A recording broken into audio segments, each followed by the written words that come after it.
السلام علیکم، میرا نام عبدالرحیم ہے۔ مختلف حدیث کی کتابوں سے مختلف ٹاپکس پہ ویڈیوز بنا رہا ہوں۔ تو امام دارمی کی جو مجموعہ حدیث سنن دارمی، اس سے کچھ حدیثیں۔ اعوذ باللہ من الشیطان الرجیم، بسم اللہ الرحمن الرحیم۔ حدیث نمبر 1، حضرت عبداللہ بن مسعود رضی اللہ تعالیٰ عنہ سے مروی ہے، فرماتے ہیں ایک شخص رسول اکرم صلی اللہ علیہ وسلم کی خدمت میں حاضر ہوا اور پوچھا، یا رسول اللہ صلی اللہ علیہ وسلم، کیا آدمی سے اس کے عمل کے بارے میں بھی باس پوس ہوگی جس نے دور جاہلیت میں کیا؟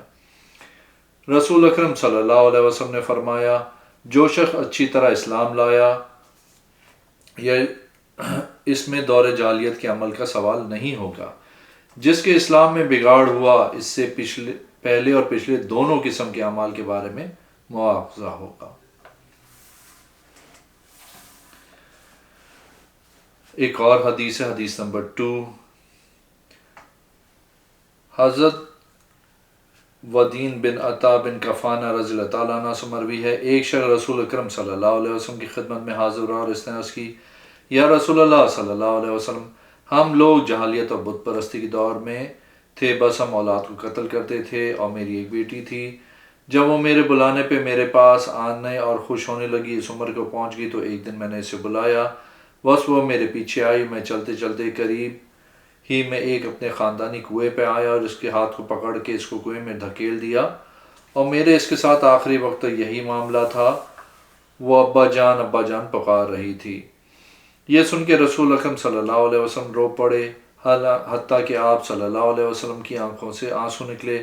رسول اکرم صلی اللہ علیہ وسلم کی محفل میں بیٹھے ہوئے لوگوں میں سے ایک نے کہا کہ تم نے رسول اکرم صلی اللہ علیہ وسلم کو غمگین کر دیا۔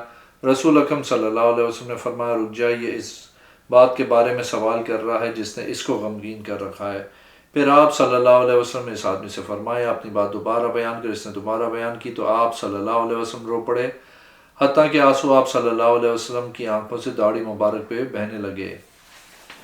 پھر فرمایا، اللہ نے دور جاہلیت کے کام گناہ معاف کر دیے، نئے سرے سے کام شروع کرو، اعمال صالح بجا لاؤ۔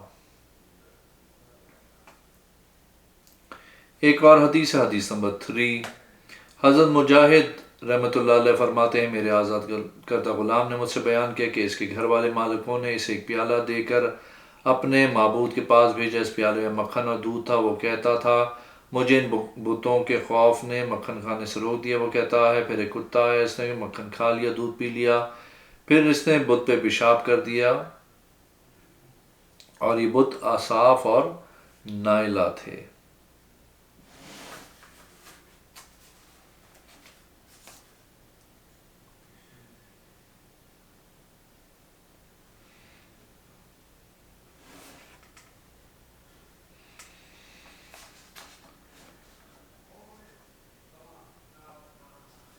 ایک اور حدیث ہے، نمبر 5، حضرت کعب رضی اللہ تعالیٰ عنہ فرماتے ہیں، ہم رسول اللہ صلی اللہ علیہ وسلم کے بارے میں یوں لکھا ہوا پاتے تھے، محمد صلی اللہ علیہ وسلم اللہ تعالیٰ کے رسول ہیں، نہ سخت مزاج ہیں، نہ تنگ دل، نہ بازاروں میں شور و شغاب کرنے والے۔ آپ صلی اللہ علیہ وسلم برائی کا بدلہ برائی سے نہیں دیں گے، بلکہ معاف کر دیں گے اور بخش دیں گے۔ آپ کی امت حمادون بہت تعریف کرنے والی ہوگی، وہ ہر بلند مقام پہ اللہ تعالیٰ کی بڑائی بیان کریں گے اور ہر منزل پہ اس کی تعریف کریں گے۔ اس کی تہمت پنڈلیوں پر ہوں گے، وضو میں اعضاء کو دھوئیں گے، ان کو پکارنے والا آسمان سے پکارے گا۔ جہاد میں ان کی صفیں اور نماز میں ان کی صفیں ایک جیسی ہوں گی۔ رات کو ان کی آواز شہد کی مکھی کی بنبناہٹ جیسی ہوگی۔ آپ کی ولادت مکہ مکرمہ میں، ہجرت مدینہ طیبہ میں، حکومت شام میں ہوگی۔ ایک اور حدیث نمبر 6، حضرت ابن سلام رضی اللہ تعالیٰ عنہ سے مروی ہے، وہ فرماتے ہیں، ہم رسول اکرم صلی اللہ علیہ وسلم کی صفتیوں بیان کرتے تھے، بے شک ہم نے آپ صلی اللہ علیہ وسلم کو شاہد، گواہی دینے والا، حاضر و ناظر، خوشخبری دینے والا، ڈر سنانے والا، امی لوگوں، ان پڑھ لوگوں کے لیے امان بنا کر بھیجا ہے۔ آپ میرے بندے اور میرے رسول ہیں، میں نے ان کا نام متوکل رکھا۔ وہ نہ سخت مزاج ہیں، نہ ہی سخت دل، نہ بازاروں میں شور مچانے والے ہیں، نہ برائی کا بدلہ برائی سے دیں گے، بلکہ معاف کر دیں گے اور درگزر فرمائیں گے۔ میں اس وقت ان کی روح قبض نہیں کروں گا جب تک رو ملت سیدھی اوپر نہ آ جائے، یعنی وہ اس بات کی گواہی دیں کہ اللہ کے سوائے کوئی معبود نہیں۔ اللہ تعالیٰ آپ کے ذریعے اندھی آنکھیں، بہرے کانوں اور پردے میں لپٹے ہوئے دلوں کو کھول دے گا۔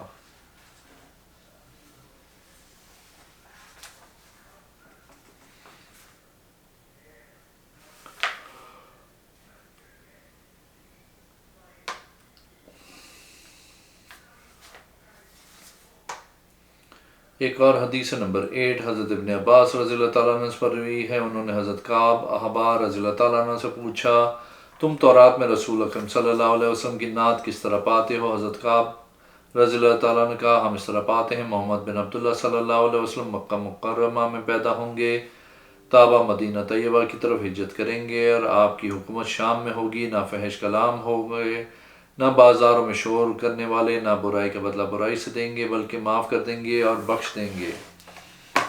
آپ کی امت بہت تعریف کرنے والی ہوگی، خوشی اور تکلیف ہر حال میں اس کی تعریف کریں گے، ہر بلندی پہ اللہ کی بڑائی بیان کریں گے، اپنے اعضاء کو دھونے کے لیے وضو کریں گے اور ان کی تہمت پنڈلیوں کے نصف تک ہوں گے، اپنی نمازوں میں اس طرح صفیں باندھیں گے جس طرح جہاد کے موقع پہ صف باندھتے ہیں، مسجدوں میں ان کی آوازیں شہد کی مکھی کی آواز کی طرح ہوگی کہ ان کے پکارنے والی آواز آسمان کی بلندی سے سنی جائے گی۔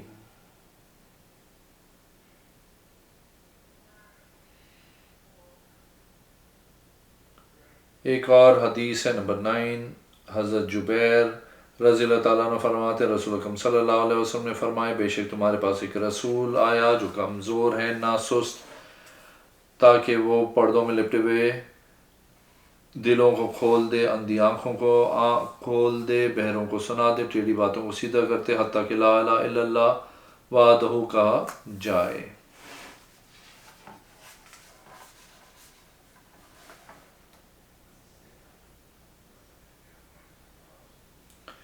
ایک اور حدیث ہے نمبر 10 حضرت عطار بن عامر رضی اللہ تعالیٰ عنہ سے مروی، فرماتے نبی کریم صلی اللہ علیہ وسلم کے ایک صحابی کو آپ سے کام تھا، وہ آپ کے ساتھ چلا حتیٰ کہ آپ اندر تشریف لے کے، وہ صحابی کہتے ہیں آپ کا ایک قدم گھر کے اندر اور دوسرا باہر تک، گویا آپ کسی سے سرگوشی کر رہے تھے، پھر آپ میری طرف متوجہ ہوئے اور فرمایا، تم جانتے ہو کس سے کلام کر رہا تھا؟ یہ ایک فرشتہ ہے، میں نے اسے آج سے پہلے نہیں دیکھا، اس نے اپنے رب سے اجازت مانگی کہ وہ مجھے سلام کرے، اس نے اللہ کی طرف سے کہا، بے شک ہم نے آپ کو دبایا، کہا آپ پر قرآن نازل کیا جس میں تفصیلی بیان ہے، سکینہ صبر ہے اور فرقان وصل ہے۔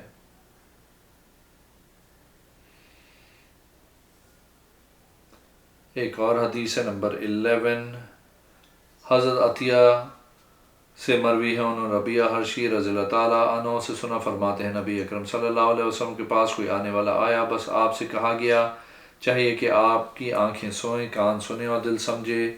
آپ نے فرمایا، بس میری آنکھیں سو گئیں، میرے کانوں نے سنا اور میرے دل نے سمجھا۔ فرماتے ہیں پھر مجھے کہا کہ ایک سردار نے حویلی بنائی اور دعوت اہتمام کیا، پھر کسی بلانے والے کو بھیجا، بس جس نے بلانے والے کی بات مانی وہ حویلی میں داخل ہوا اور دعوت سے کھایا، اور وہ سردار اس پہ راضی ہوا، اور جس نے دعوت دینے والے کی بات نہ مانی وہ حویلی میں داخل نہ ہوا اور نہ دعوت سے کھایا، تو سردار اس پہ ناراض ہو گیا۔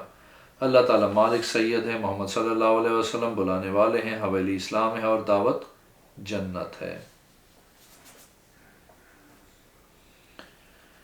ایک اور حدیث ہے نمبر 12 حضرت ابو عثمان مہندی رضی اللہ تعالیٰ عنہ سے مروی ہے کہ رسول اکرم صلی اللہ علیہ وسلم بطحا کی طرف تشریف لے گئے اور آپ صلی اللہ علیہ وسلم کے ساتھ حضرت ابن مسعود رضی اللہ تعالیٰ عنہ بھی تھے۔ آپ صلی اللہ علیہ وسلم نے ان کو بٹھایا اور ان کے گرد لکیر کھینچ دی، پھر فرمایا اس جگہ سے ہرگز نہ ہٹنا، آپ کے پاس کچھ لوگ آئیں گے، اس سے بات نہ کرنا، بے شک وہ ہرگز آپ سے گفتگو نہیں کریں گے۔ رسول اکرم صلی اللہ علیہ وسلم اس طرح تشریف لے گئے جدھر کا آپ نے ارادہ فرمایا تھا، پھر وہ لوگ آئے اور لکیر تک پہنچ گئے لیکن اس سے آگے نہ جا سکے، پھر وہ رسول اکرم صلی اللہ علیہ وسلم کی طرف چلے۔ جب رات کا آخری حصہ ہوا تو نبی اکرم صلی اللہ علیہ وسلم تشریف لائے اور میری ران کو تکیہ بنایا، اور آپ جب آرام فرما ہوئے تو نیند کی حالت میں آپ صلی اللہ علیہ وسلم خراٹے لیتے تھے، اور اس دوران کہ حضور صلی اللہ علیہ وسلم میری ران کو تکیہ بنائے آرام فرما رہے تھے، میرے پاس کچھ لوگ آئے، گویا وہ جمال ہی جمال ہیں، ان پر سفید کپڑے تھے، ان کی خوبصورتی کو اللہ ہی جانتے ہیں۔ حتیٰ کہ ان میں سے ایک گروہ آپ کے سر انور کی طرف اور دوسرا گروہ آپ کے پاؤں کے پاس بیٹھ گیا۔ انہوں نے آپس میں گفتگو کی کہ ہم نے ایسا بندہ نہیں دیکھا جس کو اس مثال دیا گیا جو اس نبی صلی اللہ علیہ وسلم کو دیا گیا۔ آپ کی آنکھیں سوتی ہیں، دل جاگتا ہے، اس کی مثال بیان کرو۔ اس کی مثال یہ ہے کہ ایک سردار نے محل بنایا، پھر دعوت کا اہتمام کیا اور لوگوں کو اس کے کھانے پینے کے لیے بلایا، پھر وہ لوگ چلے گئے۔ اس وقت رسول اکرم صلی اللہ علیہ وسلم بیدار ہوئے۔ آپ نے فرمایا کیا تم جانتے ہو یہ کون تھے؟ حضرت ابن مسعود فرماتے ہیں میں نے عرض کی اللہ اور اس کا رسول بہتر جانتے ہیں۔ آپ صلی اللہ علیہ وسلم نے فرمایا رحمان نے جنت بنائی اور اپنے بندوں کو اس طرح بلایا جس نے اس دعوت کو قبول کیا وہ جنت میں داخل ہو گیا، جس نے قبول نہ کیا اللہ تعالیٰ اس کا مواخذہ کرے گا اور اسے عذاب دے گا۔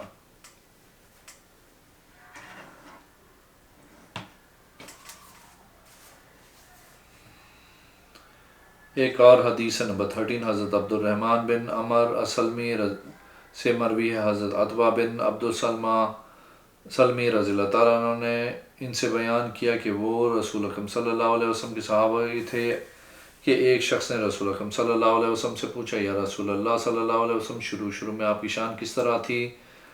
آپ صلی اللہ علیہ وسلم نے فرمایا میری پرورش بنو سعد بن بکر قبیلے میں ہوئی اور میں ان کا ایک بیٹا حضرت حلیمہ سعدیہ کا بیٹا اپنی بکریوں کے بچوں کے ساتھ گئے اور اپنے ساتھ کھانے پینے کا سامان لے گئے۔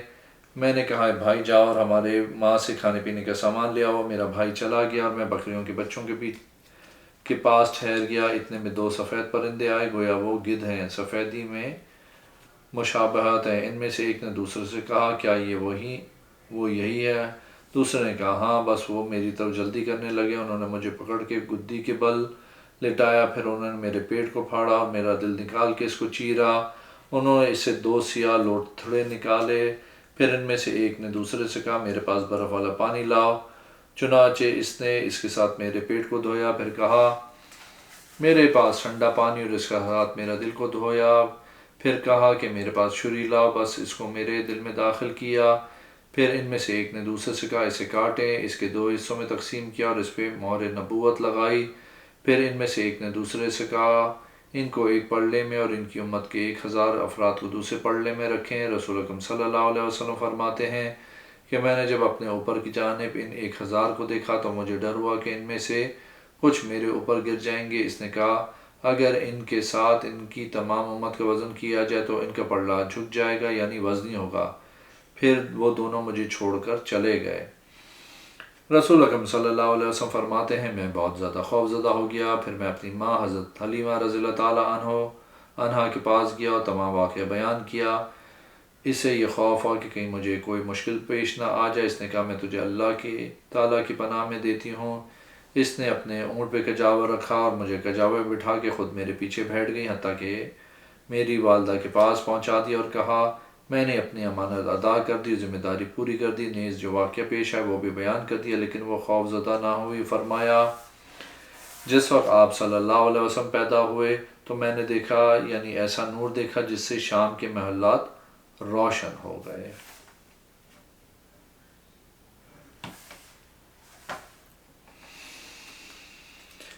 ایک اور حدیث ہے نمبر 14 حضرت ابو ذر غفاری رضی اللہ تعالیٰ عنہ سے مروی ہے، فرماتے ہیں عرض کی یا رسول اللہ صلی اللہ علیہ وسلم جب آپ کو نبوت ملی تو آپ کو کس طرح معلوم ہوا کہ آپ نبی ہیں؟ فرمایا اے ابو ذر میرے پاس 2 فرشتے آئے اور میں مقام مکرمہ کی وادی بتا میں تھا۔ ان میں سے ایک زمین پہ اترا، دوسرا آسمان اور زمین کے درمیان معلق رہا۔ ایک نے دوسرے سے پوچھا کہ یہ وہی ہیں؟ اس نے کہا جی ہاں۔